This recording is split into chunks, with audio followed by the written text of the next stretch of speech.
Bonjour les amis, on se retrouve pour une nouvelle vidéo avec la présentation d'un jeu de Géraldine Lamuse aux illustrations de Livia Caruso.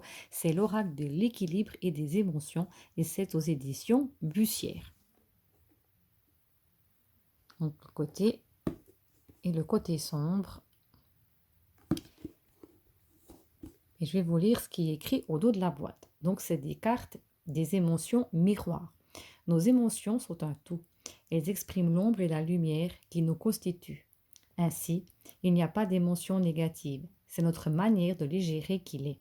Cet oracle nous apprend donc à accepter et à accueillir de façon unique chacune d'elles.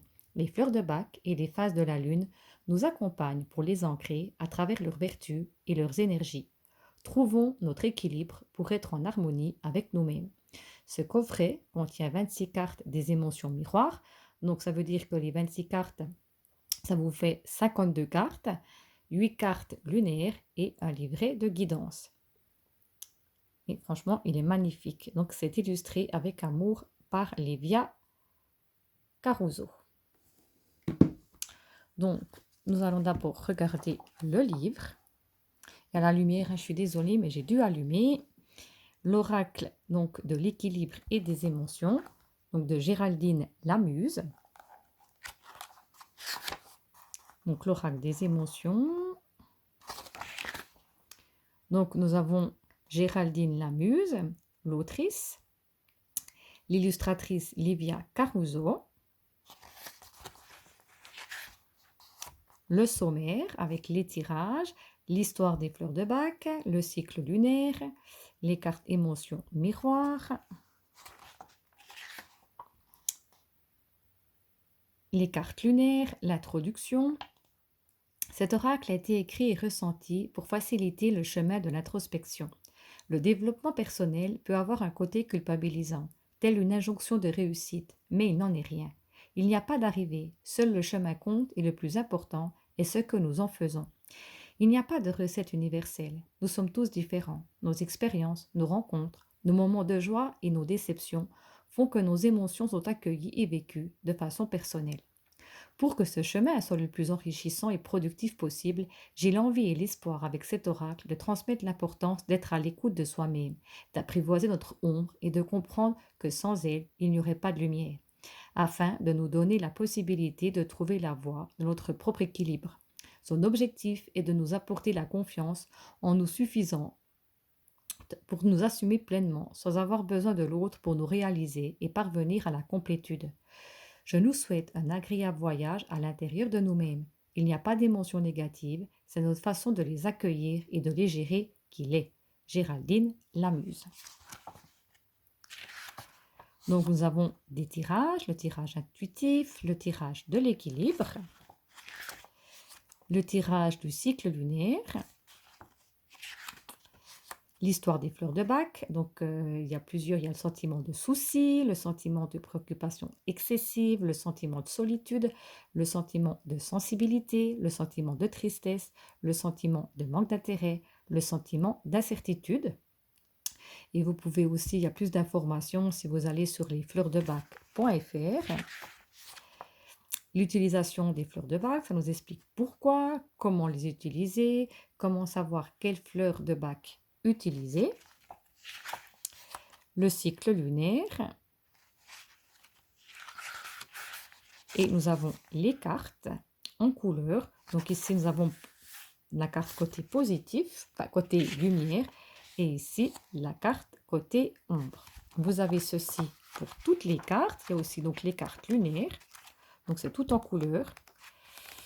À la fin, nous irons prendre justement une carte et regarder le côté lumière et le côté sombre. Les cartes lunaires. Et puis, il y a encore un mot de remerciement. Voilà.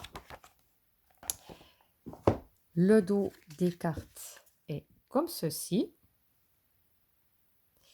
Je vais vous montrer avec une carte de tarot normale.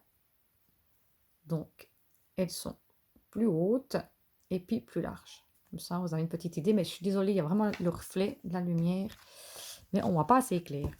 Et les tranches sont neutres.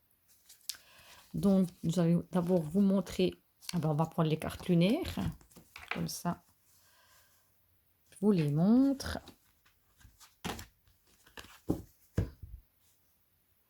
Donc le premier, je vais essayer de mettre plus près. Voilà.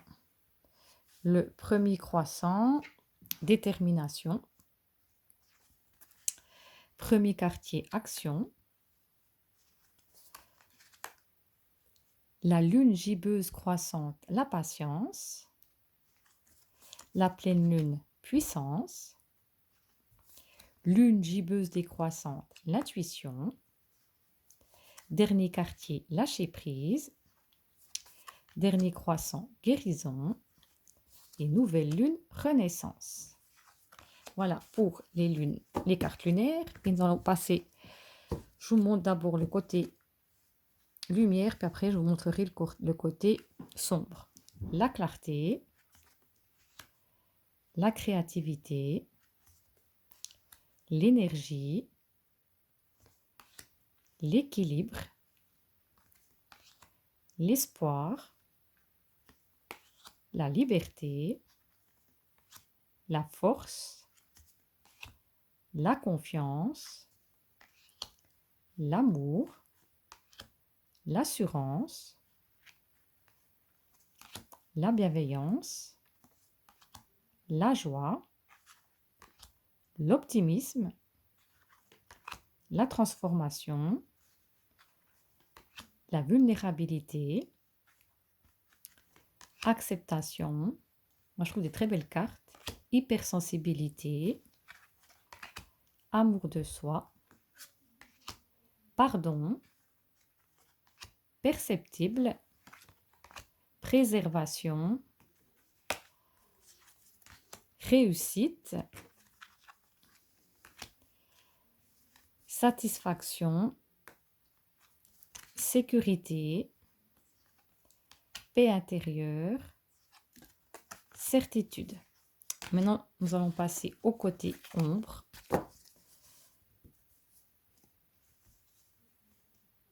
Donc, le conflit,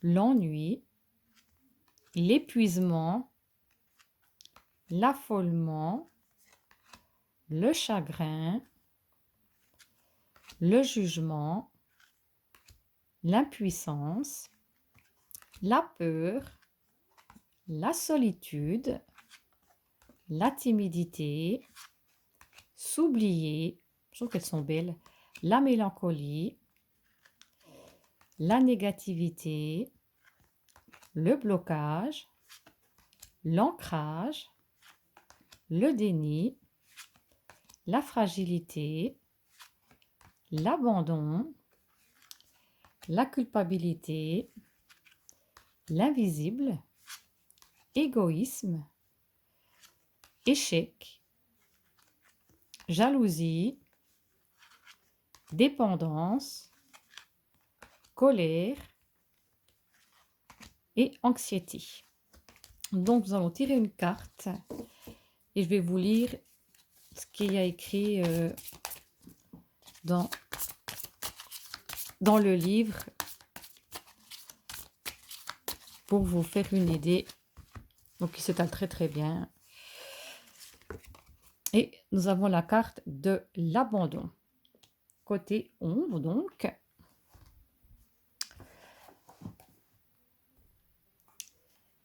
Abandon. Blessure, rejet, attente. La blessure d'abandon naît quand on ne s'aime pas suffisamment et développe de fausses croyances limitantes. On tente d'aller chercher chez l'autre ce qui nous manque dans l'espoir de combler ce vide. Cette blessure se réveille devant toute forme de rejet. On a l'impression dans ces moments-là que l'on est seul, que ce sont les autres qui agissent mal, que personne ne peut nous comprendre et que la vie ne nous donne pas le droit d'être aimé. On se sent seul alors qu'il n'en est rien. On n'a plus le contrôle de nous-mêmes, car le sentiment d'abandon crée la dépendance et redonne le pouvoir à l'autre en créant des attentes qui ne sont pas en adéquation avec notre interlocuteur. On est donc fatalement déçu, car nul ne peut apporter ce dont on a besoin, hormis nous-mêmes. L'abandon a aussi sa part de lumière, lorsqu'il est fait en toute conscience. Il permet de se débarrasser de ce qu'on n'a plus, lieu d'être pardon. L'abandon a aussi sa part de lumière.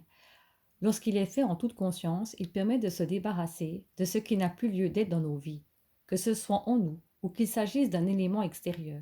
On fait le tri pour passer à autre chose. Il nous permet de tourner la page et d'en ouvrir une nouvelle. Son message. Cette carte nous conseille de reprendre notre pouvoir. Le châtaignier, Sweet Chestnut, permet une plongée au cœur de soi-même sans se perdre ni s'angoisser. Il va apporter un regard nouveau sur soi, plus bienveillant. On va peu à peu quitter nos croyances pour briser les chaînes qui nous retiennent enfermés en nous-mêmes. C'est une déconstruction pour une renaissance. On se révèle enfin en assumant qui nous sommes, sans crainte d'être jugé. Introspection. La blessure d'abandon nécessite un vrai travail sur soi. Il faut en trouver l'origine. Or cela peut parfois remonter très loin dans l'enfance, voire même ne pas nous appartenir. Il peut même parfois s'agir d'une blessure intergénérationnelle. Cela émane d'un traumatisme émotionnel si violent qu'il s'inscrit en nous, créant des croyances qui deviennent un vrai comportement acquis que l'on transmet malgré nous à nos enfants. C'est ce qu'on appelle le transgénérationnel. Comme pour la dépendance, l'accompagnement par un professionnel de confiance peut être nécessaire pour mettre des mots et solutionner ce traumatisme. Accompagnement fleur de bac, Sweet Chestnut numéro 30 pour les croyances, Pin numéro 24 pour l'estime de soi et Crab Apple numéro 10 pour l'acceptation de soi. Et maintenant, je vais vous mettre le côté lumière, confiance, bienveillance, respect. L'amour de soi est la base de toutes nos émotions et c'est la clé pour les vivre et les apprivoiser avec confiance. C'est notre façon de nous percevoir en toute bienveillance et sans jugement, en aimant nos qualités comme nos défauts. S'aimer permet de se respecter en faisant des choix qui seront fidèles à nos valeurs et nos principes. C'est aussi savoir répondre à nos propres besoins et envies sans avoir à les chercher chez l'autre et ainsi éviter de créer des attentes. Pour aimer les autres, il faut d'abord s'aimer soi. L'amour de soi-même nous ouvre à l'amour universel.